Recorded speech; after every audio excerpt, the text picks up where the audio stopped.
Solat itu boleh tak diqadha. Solat itu ada 3.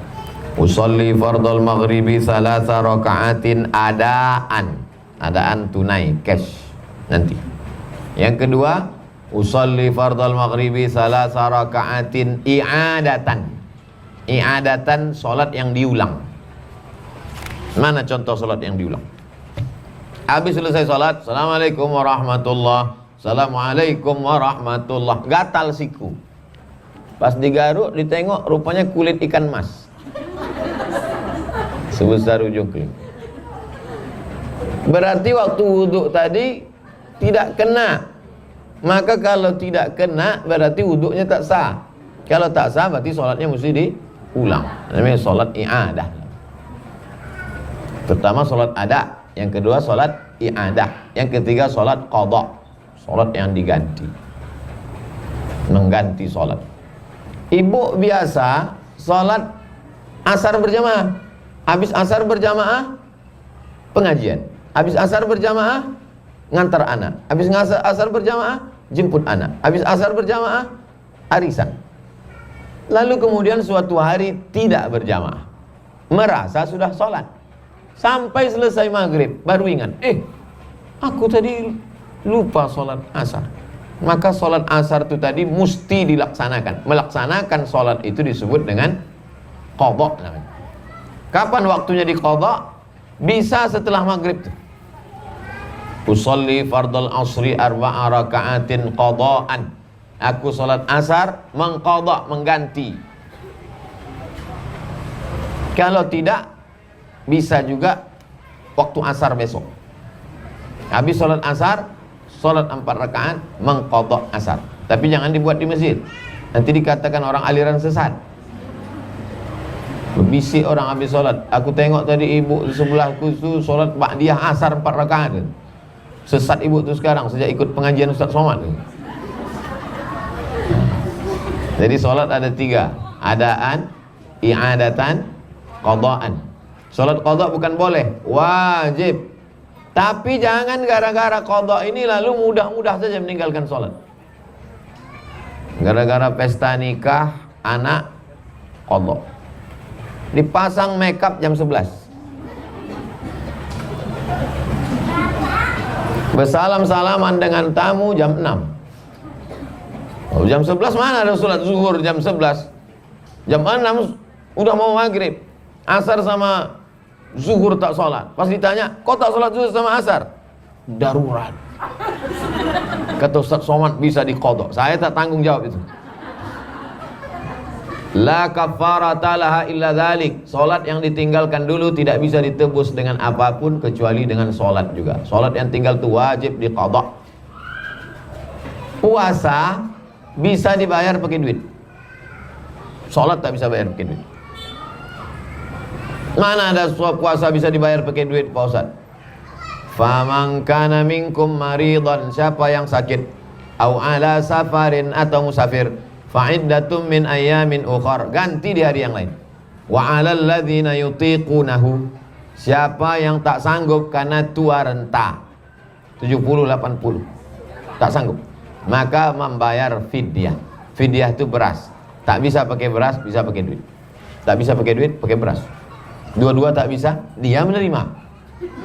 Nah, itu hebatnya orang Islam. Sanggup bayar zakat fitrah, bayar. Tak sanggup bayar zakat fitrah, menerima zakat fitrah. Islam ini luar biasa. Ini tentang masalah mengqadha salat. Bagaimana cara mengganti salat yang tinggal? 2 cara. Yang pertama, langsung waktu ingat tuh. Yang kedua, diganti ditunggu waktunya besok. Jadi kalau asar tadi langsung setelah maghrib, atau ditunggu asar besok. Aku setelah maghrib aja langsung, Pak Ustaz. Kenapa tak tunggu asar besok? Ya kalau hidup aku lagi, kalau mati. Berapa sholat yang kau tinggalkan? Ya sejak akil balik lah, Pak Ustaz. Akil balik umur berapa? 10 tahun. Ikut pengajian kapan? Baru tadi, Pak Ustaz. Umur berapa? 40. Berarti 30 tahun tinggal. Jangan gara-gara ini lalu menghilang ibu. Ibu yang Jumat lalu kemana, yang duduk di barisan? Dia ambil cuti mengqadha sholat 3 tahun, Pak Ustaz. Sholat yang tinggal itu diganti bukan dengan cara dirapel, bukan, tapi setiap selesai satu sholat diqadha sekali qadha. Habis sholat maghrib qadha sekali, habis sholat isya qadha sekali, habis sholat subuh qadha sekali, habis sholat zuhur qadha sekali, habis sholat asar qadha sekali. Sekali saja. Berapa tahun? Sesuai berapa tahun yang ditinggalkan. Jadi kalau 10 tahun qadha 2021, lunas 2031. Kalau meninggal tahun 2025, alhamdulillah, pemutihan, lunas.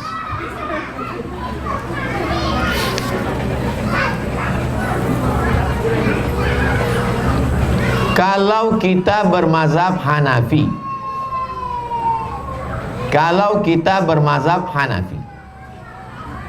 terus ada ustadz bilang mazhab Maliki dalam bertayamum, apa boleh kita ganti-ganti mazhab sesuai dengan keadaan emergensi? Ini pertanyaannya pertanyaan berilmu, karena cerita tentang campur mazhab, namanya talfiq. Karena di rumah sakit emergensi, ruang ICU tidak bisa pakai debu, tak bisa sampai ke siku, dipakainya mazhab Maliki.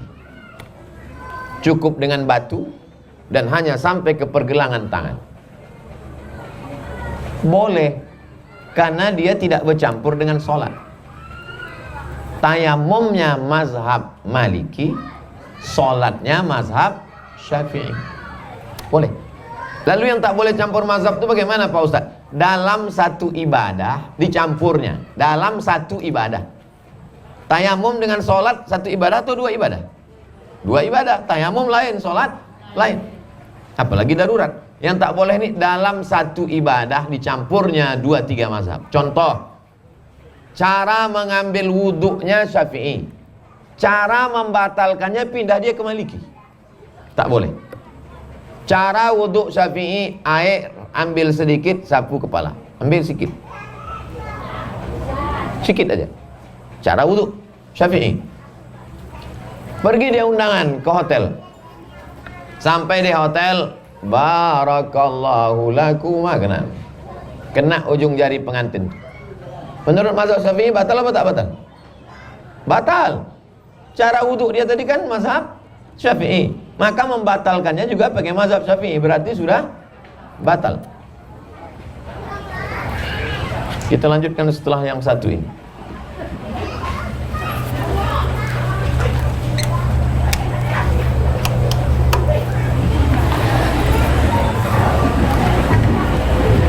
Nanti kalau tak saya hidupkan lampu, nampak di rekaman tuh muka saya hitam.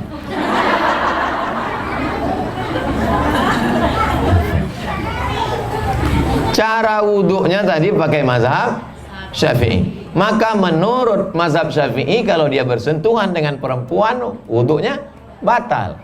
Tiba-tiba setelah selesai dari acara di hotel tuh, pergi dia Masjid Ar-Rahman, sholat dia.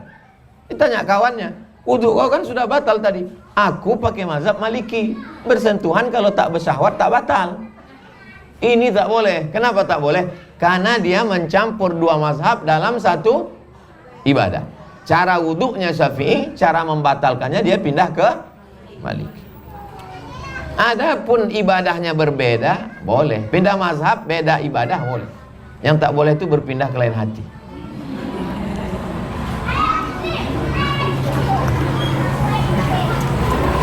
Apa manfaat membaca surat Al-Waqi'ah? Siapa yang membaca surat Al-Waqi'ah, maka dia dijauhkan Allah dari faqah. Faqah itu di atas miskin. Selalu dikatakan miskin papa. Pernah dengar kata miskin papa? Tak pernah. Di atas miskin lagi. Dijauhkan Allah dari miskin. Yang jadi masalah hadis itu dhaif. Hadis yang paling tinggi sahih. Di bawah hadis sahih hasan. Di bawah hadis hasan dhaif. Di bawah hadis dhaif maudhu. Ada sekelompok orang tidak mau mengamalkan hadis dhaif. Asal hadis itu dhaif, jangan amalkan. Allahumma laka sumtu wa bika amantu ala rizqi afdatu. Dhaif.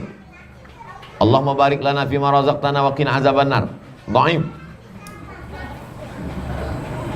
Membaca surat Yasin untuk orang meninggal dunia. Iqra'uha ala mautakum. Dhaif. Siapa yang baca surat Al-Waqi'ah, dijauhkan Allah dari miskin papa, miskin susah melarat. Dhaif.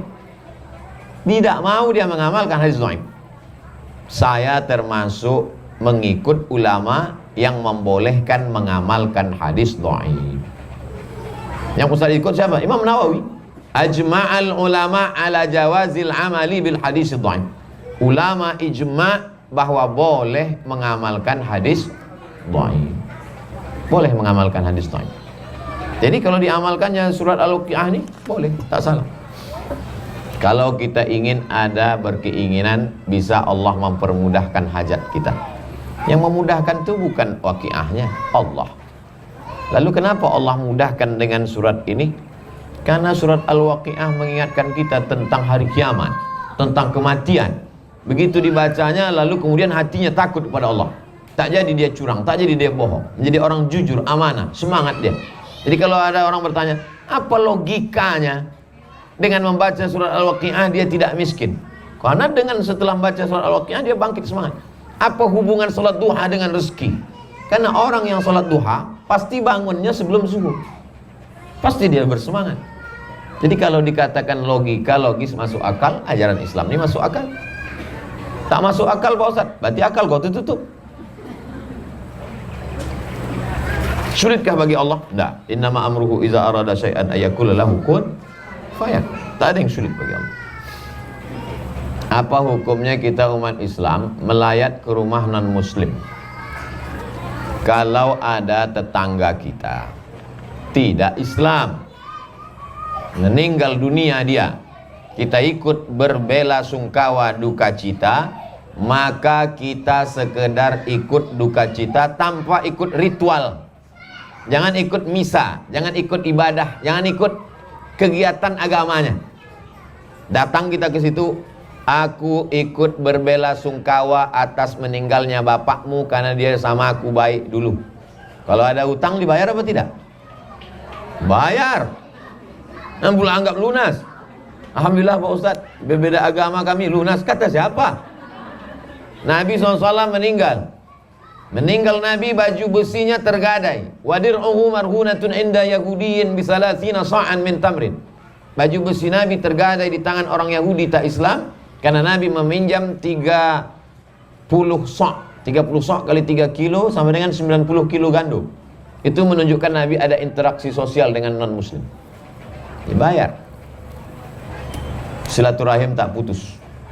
Ummi matat, emakku mati, kata Asma. Asma itu sahabat Nabi, ipar Nabi, saudara Aisyah. Lain emak, sama-sama ayahnya Abu Bakar Siddiq. Emak Asma tak Islam. Datanglah emaknya yang tak Islam ini menjumpai Asma di Madinah dari Makkah 500 km.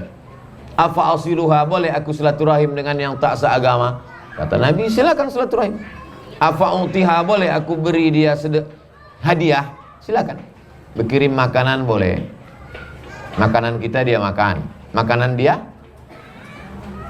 makanan kita dia makan, makanan dia tengok dulu. Kalau kue kaleng makan, kalau bubur ayam ada ikhtilaf nampaknya Ibu. Nah emang namanya bubur ayam, tapi bekas memasak tuh kan belum disama. Baru ingat, oh iya, tadi ingat ayamnya. Nah jadi insya Allah kita karena sudah terbiasa bertetangga dengan non muslim, itu sudah lazim biasa. Kalau di Medan orang undangan pesta dibuat ada 2 tenda.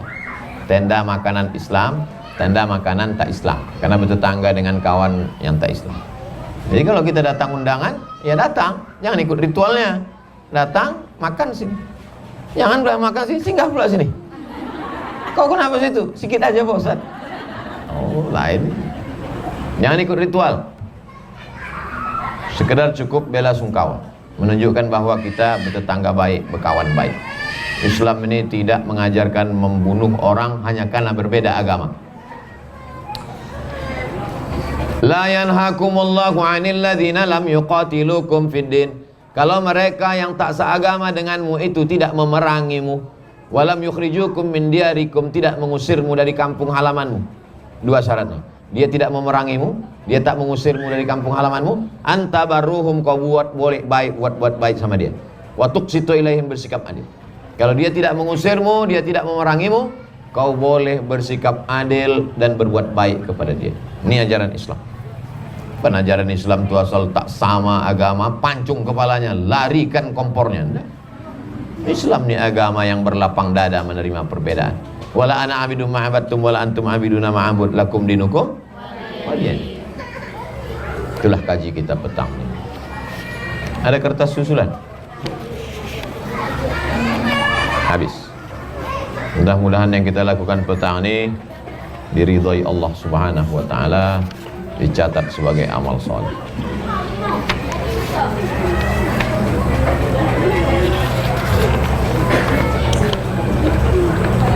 Jika seorang ibu melahirkan pada bulan Ramadan, nama anaknya laki-laki Ramadana, perempuan Ramadhani. Tak ada di sini, saya aja nambah.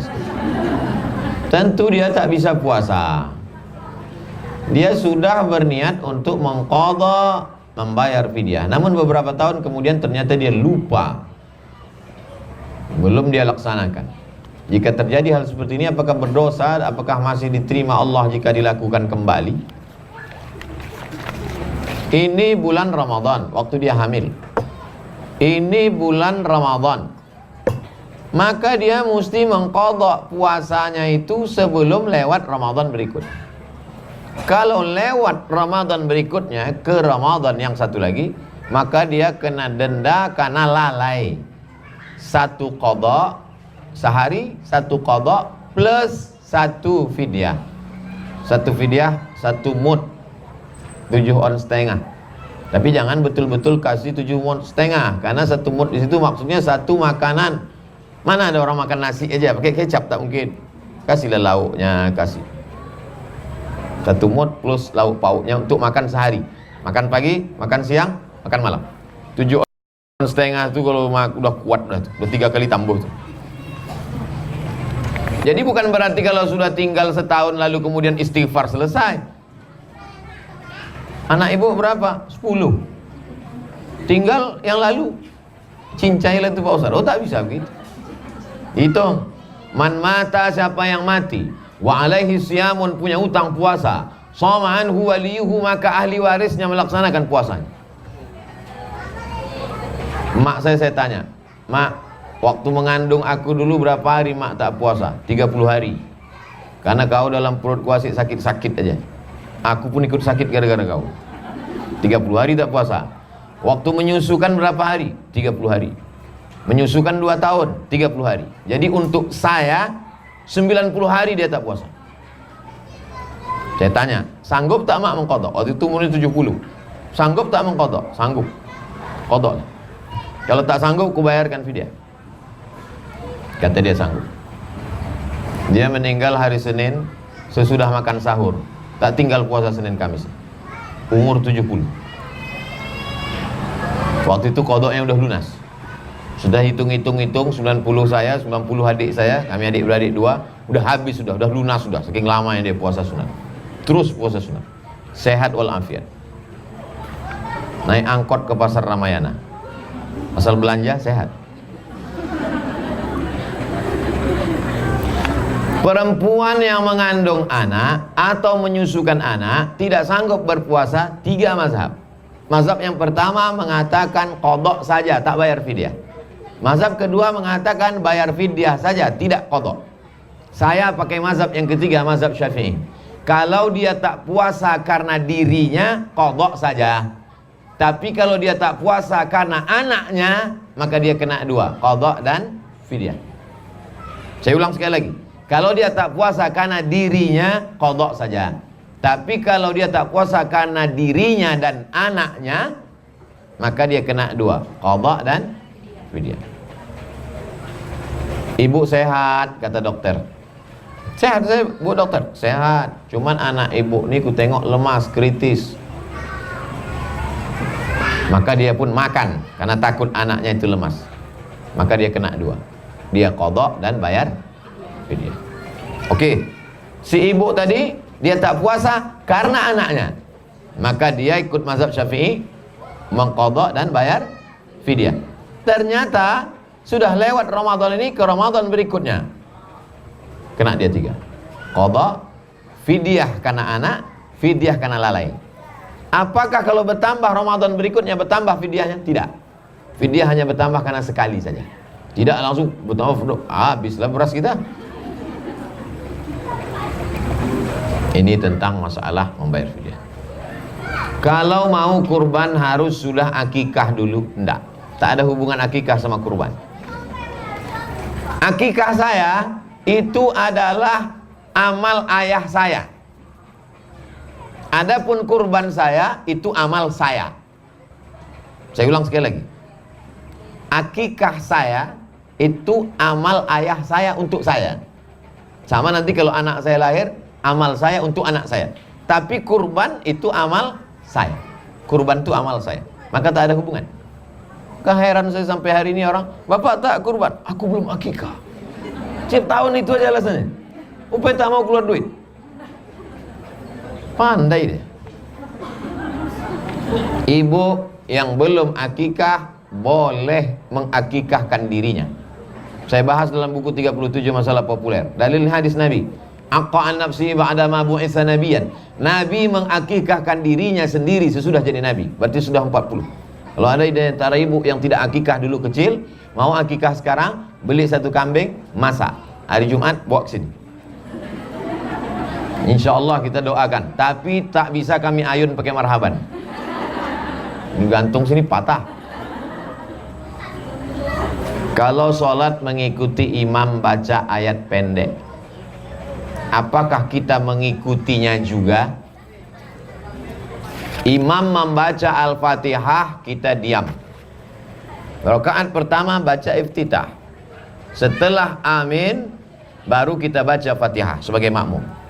Habis baca Al-Fatihah, diam, dengarkan ayat. Mazhab Syafi'i. Saya pakai mazhab Syafi'i. Imam membaca ayat, kita membaca Al-Fatihah. Kalau ternyata imam itu imam supir Medan, koncang 120 kilo, kita baru kita baru iyyaka na'budu wa iyyaka Allahu Akbar. Ikut dia. Kenapa? Al-imamu junnah, imam itu penanggung jawab. Faqiraatul imam qiraatul makmum. Bacaan si imam itu mengcover bacaan makmum. Itulah kaji kita pada petang hari ini. Mudah-mudahan menjadi amal soleh. Ala hazihi niyah al-Fatihah.